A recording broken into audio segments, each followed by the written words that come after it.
Bé, passem a les preguntes. La pregunta número 1 és de grups de 100 canals. Bé, fa unes setmanes despertàvem amb imatges a les xarxes en què es podien veure desenes de peixos morts en algunes zones dels rius Sants. Sembla que aquesta desfeta ecològica es devia a una falta de neteja i de tractament mediambiental del riu. Si no estem mal informats, anys anteriors, aquesta tasca venia fent-se per l'associació CDEMA, que rebia l'encàrrec de l'Ajuntament per tal de fer la neteja i manteniment del riu. La no actuació va produir la mort de molts peixos del nostre riu. Als pocs dies d'aparèixer la notícia de xarxes va sorgir la notícia també al web de l'Ajuntament de l'inici per part de l'associació CDEMA d'aquesta neteja del riu. La nostra pregunta, si penseu que s'ha actuat tard i mal pel que fa a la neteja del riu, si podria haver-se fet alguna cosa per tal d'evitar aquesta situació i si no haurien d'haver-se fet aquestes tasques de neteja abans per tal d'evitar la situació dels nombrosos peixos morts al riu.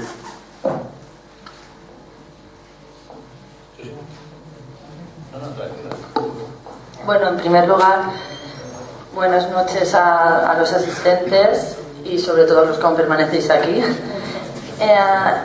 Respecto a la pregunta, bueno, me resulta curioso que al principio se pone que parece que el hecho de los peces muertos se deba a una falta de limpieza y luego ya directamente acudís debido a que no se ha limpiado, han muerto. Bueno, lo que yo pude ver por las redes sociales hace tiempo era en la parte del río de Alcudia. Si en la parte del río de Canals ha ocurrido también, lo desconozco, preguntaré al técnico, pero tampoco se ha presentado ninguna instancia al respecto. Y el tema de que sea por la falta de limpieza, bueno, aquí tenemos un problema importante y es que el agua se corta. El agua se corta y se da el agua y no depende del ayuntamiento, y entonces puede ser la posible causa de que los peces mueran asfixiados porque no tienen agua. Pero de todas maneras, en la pregunta técnica, que es por qué han muerto los peces, la desconozco, le consultaré al técnico y os la haré llegar. Respecto a por qué apareció en la web que ACDEMA está limpiando el río, bueno, pues ACDEMA está limpiando el río porque el río está sucio. Es más, el tema de los peces yo lo vi después, no antes. Con ACDEMA ya se estaba coordinando la limpieza del río por lo que queda del año. Y bueno, ya anuncio y los diferentes grupos municipales lo sabéis, que el año que viene el mantenimiento anual, que por primera vez va a ser anual del río, lo va a llevar a cabo la asociación ACDEMA. De todas maneras, yo os digo, si la pregunta en concreto va sobre los peces, pues le preguntaré al técnico si esos peces han muerto, o bueno, también consultaré a ACDEMA o a la otra asociación medioambiental que entienden más que yo, a ver qué ha pasado con estos peces. Moltes gràcies. La pregunta número 2, sobre el reglament dels consells. Van totes mías. No, es que las... Perdó. Vale. No, és que més clar. La ràdio, sobre la ràdio. Bé, com sabem, el plenari es retransmet per la ràdio i es penja després a les xarxes a través de YouTube. El proper dilluns, una persona representant de cada partit va a l'emissora per tal de fer una valoració pública del que ha significat el plenari. Però ara per ara ens trobem que la ràdio municipal no emet en directe a través de la web, és a dir, que no té emissió online, perquè ja fa un temps que no funciona aquest servei. Ens trobem que l'emissora municipal no està sabent adaptar-se a la situació actual de les emissores radiofòniques i no penja els podcasts dels diversos programes. Per tant, els canalins i canalines a qui ens agrada escoltar radiocanals però no tenim la sort de viure les 24 hores del dia, a Canals no tenim cap opció d'escoltar la programació de la ràdio municipal. A més d'això, fa temps, fa més d'un mes, presentàvem per registre d'entrada per segona vegada una petició al regidor on demanàvem si ens podia facilitar la programació completa de la ràdio, el reglament d'aquesta, i ens posàvem a la seva disposició per treballar en la modificació del reglament. No hem rebut cap resposta al respecte i per això volem saber, en primer lloc, si hi ha intenció i capacitat tècnica per tornar a posar en funcionament el servei online de l'emissora municipal, si a més hi ha intenció de posar en funcionament un espai de podcast que per a que la gent no pugui escoltar els programes en directe pugui escoltar-los en qualsevol moment, i aprofitem de nou per posar-nos a disposició del regidor per col·laborar en l'elaboració d'un nou reglament de la ràdio per convertir-la en un ens més plural i participatiu. Gràcies. Bé, respondré jo, Vicent. Oficialment l'emissora municipal pertany a l'àrea de comunicació del senyor alcalde, però per alliberar de les tasques que són propenses a l'alcaldia i intrínseques vam decidir que per experiència professional personal en l'emissora fora jo un poc el que duguera aquest tema. Bé, sí que és veritat, tu ho has dit, en el teu preàmbul, es retramet per ràdio i es penja a les xarxes socials els plenaris, un gran èxit d'esta nova corporació. Els plenaris són públics de totes les següents vessants perquè se transmetixen per aquests dos mitjans. Comentes que el dilluns que ve anirem un representant a la ràdio per a debatre, interessant també perquè també ho teníem vetat això i també hem obert i és més, com sabeu, la idea és ampliar-se als mesos en els que no hi ha plenari ordinari també el debat polític. Després comentes el tema de la web, és cert, no ha hagut uns problemes, estan havent uns problemes que jo no entenc, són problemes informàtics de la xarxa, t'assegure que estic damunt, però jo no puc solucionar-ho. Ja hem ordenat que se solventen i evidentment això respon a les dues primeres preguntes del grup municipal de Reinicem, que és si n'hi ha intenció, clar que n'hi ha intenció de reparar que funciona l'emissora a nivell online i de fer tots els espais, podcasts, dels quals comentes a través de les diferents espais. Que no funcionava. I després m'has comentat també la programació de l'emissora. Li ho vaig demanar al coordinador de la ràdio, tinc les respostes, pensava que se t'havien fet arribar, és una qüestió de descoordinació. No hi ha problema perquè quan ho parlarem un dia per els corredors inclús vos vaig comentar que s'havia ampliat la programació, s'havien incluït programes en valencià, música en valencià, s'havien intentat enriquir. I després, per últim, t'agraïs la vostra disposició, i ho farem per al tema del reglament, perquè ens hem trobat en l'emissora municipal, ens hem trobat en un percal gran, i és que en moltes ocasions hem al·ludit o hem al·legat tots que el reglament no era el més correcte, podria ser el més transparent, o que el Consell de la Ràdio podria ser més participatiu, i ens hem trobat que no tenim ni reglament ni consell. Ni reglament ni consell. Està aprovat en un plenari en l'any 92, però no es va publicar mai. Per tant, no fer-se públic no és legal, no és vigent, no existeix. Per tant, hem de començar de zero i ja vos dic, aprofite per informar-vos a vosaltres que llanceu la pregunta i a la resta de grups que esta mateixa setmana els tècnics ja han començat a elaborar un poc el que serien les bases per a poder anar a una comissió i entre tots aportar un nou reglament més participatiu. Gràcies. Moltes gràcies. La pregunta número 3 sobre el pla mínim.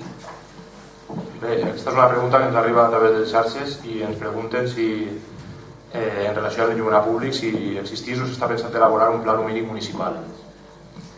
Bona nit a totes i tots. Agrair que encara esteu així a aquestes hores ja.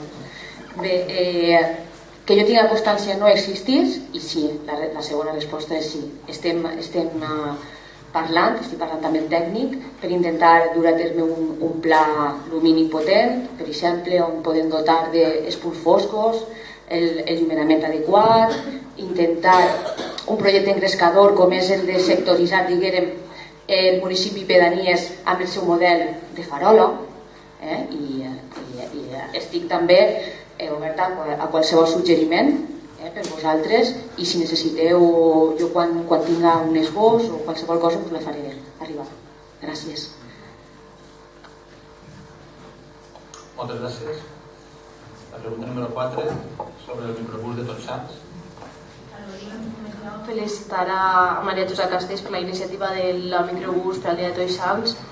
El grup Reinicem Canals valora molt positivament el foment d'aquest tipus de serveis per unir alguns punts de la població i així facilitar la mobilitat del nostre poble, especialment per a la gent major, que és la que normalment li resulta més difícil anar per propi peu fins al cementeri, allunyar del nucli urbà, i sovint també és la que no disposa de vehicle propi o carnet de conduir.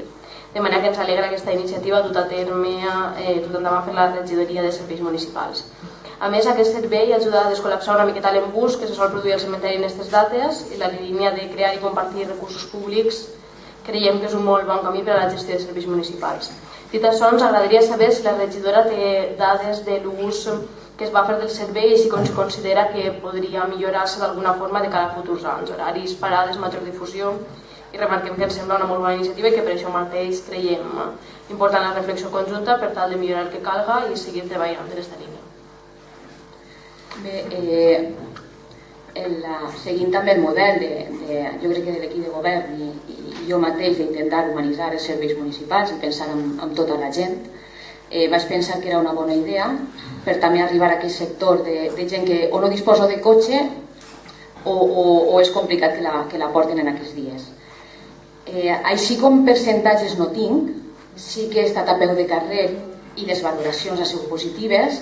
Sí que és veritat que dels 3 dies el més fluix va ser el del dia 30, és veritat que perquè el dia 31 i 1 s'acostava més la festivitat i sempre hi ha un poc més de gent, i dic el mateix, la meva voluntat és la de millorar per a l'any que ve. Estic disposada a escoltar els vostres suggeriments i també escoltar a la ciutadania i intentar fer-ho una miqueta millor, si és possible. Gràcies. Bé, moltes gràcies. La pregunta número 5 sobre el reglament dels consells. Començat la legislatura s'ha dit que una de les prioritats de l'equip de govern que nosaltres compartim era donar impuls als diferents consells que ja existeixen i fins i tot fomentar la creació de nous per augmentar la participació de la ciutadania en la presa de decisions sobre el poble. Volíem d'una banda saber quines són les intencions respecte a aquesta qüestió, és a dir, en quin punt es troba el treball en aquest àmbit, i d'altra, si s'ha pensat alguna fórmula per tal que aquests consells siguin, en quant a composició, més representatius de la ciutadania, del que ho són actualment, i d'altra tinguin alguna mena de capacitat decisòria que ara no tenen, en tant que són únicament consultius. Sabem que hi ha límits legals, però també hi ha opcions intermitges mitjançant les quals podem afavorir la participació real i efectiva.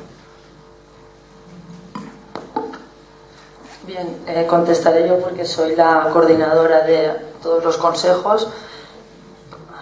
Respecto a las intenciones, son las que ya creo que he comunicado a todos los grupos municipales, que es reactivar los que ya existen, tanto legalmente como en la práctica, porque hay algunos que en la práctica existen pero no están legalizados y otros que están legalizados pero no funcionan. Entonces es reactivarlo coordinándome con las diferentes áreas, porque en realidad desde mi área solo tendría un consejo. Ya se está haciendo, por ejemplo, como bien ha dicho Ricardo, el Consejo de la Radio pues nos sorprendió, pero no, legalmente no existe, entonces ya se ha puesto en marcha. El Consejo de la Fiesta sí que funciona, ya se han hecho varias reuniones, el Consejo de la igual, y estamos poco a poco intentando coordinar, porque los que no existen llevan un procedimiento legal que de hoy para mañana pues no se puede hacer. A ver, respecto a la composición, sí que normalmente, como sabéis todos, pues es las asociaciones que forman parte de ese consejo, un miembro de cada grupo municipal y en este caso el alcalde o el concejal delegado. Sí que desde ya se está estudiando en la radio y se está estudiando también en cultura, invitar a ciudadanos que tengan inquietudes dentro de esas áreas para poder participar. Legalmente, esa es nuestra idea, pero legalmente no sabemos si se podrá hacer. Pero respecto a para que la ciudadanía en general participe, está esa postura. Vale. Vale. Y respecto a lo de, sabemos que son de carácter consultivo y se encargan de informar a las áreas cuando lo acuerden. No te puedo contestar a si se puede hacer, porque primero está la ley, entonces no sé hasta qué punto dentro del reglamento de participación ciudadana, que sabéis que se va a poner en marcha, uno de los puntos es el reglamento de los consejos, pero ahora mismo jurídicamente no lo sé. Moltes gràcies. La següent pregunta és sobre una moció sobre la moció que vam fer de Síria. En el passat plenari, els membres d'aquesta corporació vam aprovar per unanimitat la inclusió del nostre Ajuntament en la xarxa de ciutats refugi per acollir refugiats del conflicte de Síria. Hem vist que s'han fet algunes actuacions al respecte, com per exemple xerrades per als estudiants. Ens sembla una bona iniciativa per part de Toni Sánchez, del regidor de Benestar Social. Sabem també que el govern municipal ha fet una aportació econòmica a través d'ACNUR a partir de la moció per millorar la situació local de refugiats. El que volem saber ara concretament és en quina situació estem, si ara mateix hi ha perspectives d'acollida de refugiats al nostre poble o si hi ha alguna novetat o s'ha mogut alguna cosa al respecte. Informar que efectivament donant compliment de la moció que va aprovar per unanimitat, i així va informar també a tots els portaveus dels diferents grups, vista la situació i disponibilitat financera de les partides corresponents, es va detraure una quantitat de 3.000 euros de les aportacions a partits polítics, que va ser un dels principals llacs de reducció. Amb aquests diners es va fer una aportació de 3.000 euros a NUR a través de la UNRWA, que és l'Agència de Nacions Unides que treballa específicament en refugiats palestins a Síria. Tant com vam comentar i informar per la seva doble condició en aquest moment de refugiats palestins a Síria i en aquell actualment refugiats de Síria en la mateixa Síria. Això, informar també a tots els ciutadans que es va fer aquesta aportació de 3.000 euros, com es va publicar també, i que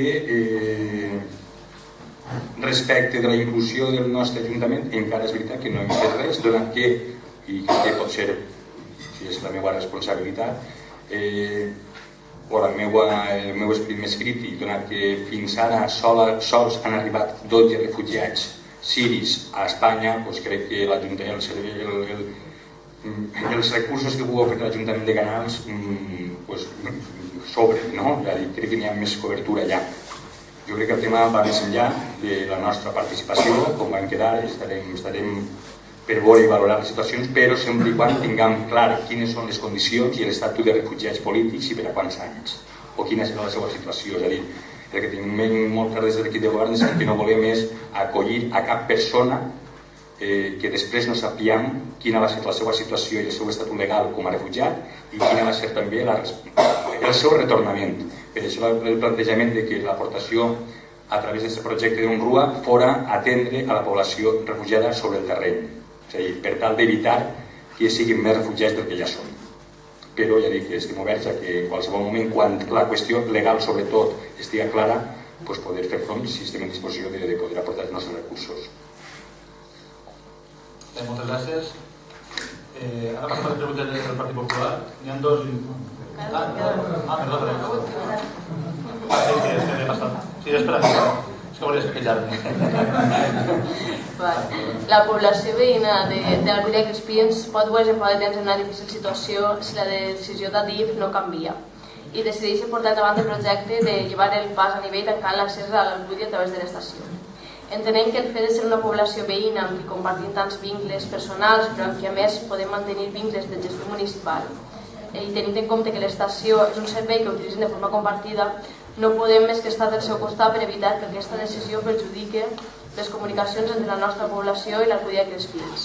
Una decisió que deixaria una part del veïnat d'aquesta població en una molt mala situació comunicativa respecte al seu nucli urbà. Voldríem saber si aquest Ajuntament ha dut o pensa dur a terme alguna acció per donar suport en tots els àmbits possibles a l'Ajuntament de l'Alcúdia de Crespins per tal de fer front conjunt per evitar aquesta decisió. Contestarà Manu, regidor del Planificació. Sí, com bé tu dius, sí que hem fet el que teníem que fer, que era dins del plaç presentar les al·legacions que van creure oportunes, les va redactar l'enginyer municipal, José Luis Mendoza, i van eixir en temps i forma per a poder entrar en perfecte estat de queixa. També, com bé estàs comentant així, nosaltres vam veure totes les deficiències que tenia i que ens podia perjudicar a la nostra població el que ens quedaren impassius, encara que no afectava al terme municipal de Canals, però de forma col·lateral siguin directament perjudicats. Han fet una sèrie d'al·legacions que les puc facilitar en qualsevol moment si passeu per el departament i esperem que algú pense i que recapaciten en el que van fer.